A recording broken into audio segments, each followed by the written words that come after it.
J'avais pas l'intention de prendre la parole, mais comme Nadia a parlé des avocats, j'étais en procès donc hier, avant-hier, je veux dire, au tribunal donc pour 17 affaires. Et donc comment on peut arriver à avoir un bon avocat? Eh bien, c'est en le citant comme témoin.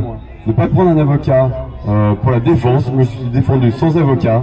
Et je suis allé chercher c'est plutôt un avocat qui m'a trouvé il y a déjà un an, qui est empêché d'exercer. C'est comme un bon journaliste, un bon avocat est empêché d'exercer.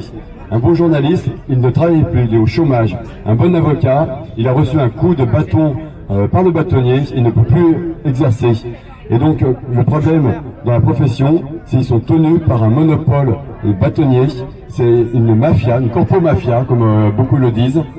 C'est des personnes qui trouvent un intérêt personnel, en effet, qui payent, ils sont payés pour mal défendre. J'en connais certains, je me pose beaucoup de questions, et donc je préfère vous dire, prenez plutôt des personnes qui sont empêchées de pouvoir exercer, et vous les faites citer comme témoins. C'est ce que j'ai fait. Moi, j'ai cité 8, je dis bien 8 avocats pour mon affaire d'avant-hier. Il y a un seul avocat qui est venu, c'est celui qui a empêché. Les 7 autres ne sont pas venus, vous les connaissez tous pratiquement. J'ai fait citer également des témoins donc de personnes mutilées. Non, je balance pas les noms, vous regardez, c'est sur ma page Marianne Evol. C'est de la ville qui est venue, non? Ouais, mais il n'a pas trouvé l'entrée du tribunal. Donc il y avait 8 mutilés, et donc l'objectif c'est de démontrer que nous sommes en résistance à l'oppression quand on est gilets jaunes. Et donc on a 800 gilets jaunes en prison, parce que j'estime qu'ils ont mal été défendus par les avocats. Il fallait plaider sur le fait que nous sommes en résistance à l'oppression, c'est l'article 2 des droits de l'homme.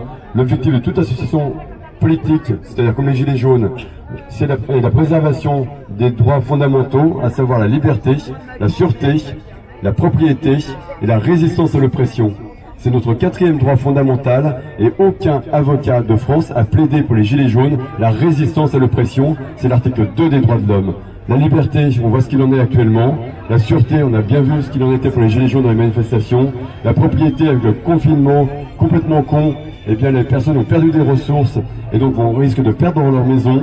Donc les 4 droits fondamentaux sont bafoués actuellement par l'État. Et le 4e droit, personne n'en parle, c'est la résistance à l'oppression. Nous sommes des résistants à l'oppression. L'oppression est caractérisée en France par l'ONU, par le Parlement européen, par le Conseil national des droits de l'homme. On qualifié donc les violences policières illégales et illégitimes. Et pourquoi elles ne sont pas traitées par l'IGPN? Parce que justement c'est une collusion. L'IGPN qui est donc hors la loi par rapport au règlement européen. Normalement, donc un service administratif ne peut pas enquêter sur ses propres services, donc la police ne peut pas enquêter sur la police. Et donc, on voit bien qu'actuellement une caste a pris le pouvoir, et donc c'est une corpo-mafia. Vous avez une séparation qui se fait de plus en plus importante entre cette caste qui a fusionné tous les pouvoirs. Il n'y a plus de séparation des pouvoirs. Il faudrait à nouveau vraiment arriver sur une séparation des pouvoirs, les 3 pouvoirs donc habituels que l'on connaît de Montesquieu, mais également il faut rajouter le pouvoir médiatique. C'est pas normal que le président de la République nomme le CSA, le président du CSA, et le pouvoir financier. Donc là on voit bien que la finance tient le monde entier. La finance devrait financer l'économie et fait l'inverse. Il demande à l'économie de cracher des dividendes, et donc il pompe l'économie. Tout est inversé, il faut tout remettre droit. Ils sont tordus et nous sommes droits. Donc, nous et notre droit est notre doigt est levé, veut la victoire, en se marrant et en chantant faux. Il faut oser, chanter faux, et surtout se marrer, c'est un très bon remède à la peur. Il ne faut pas avoir peur, parce que la peur annule l'action.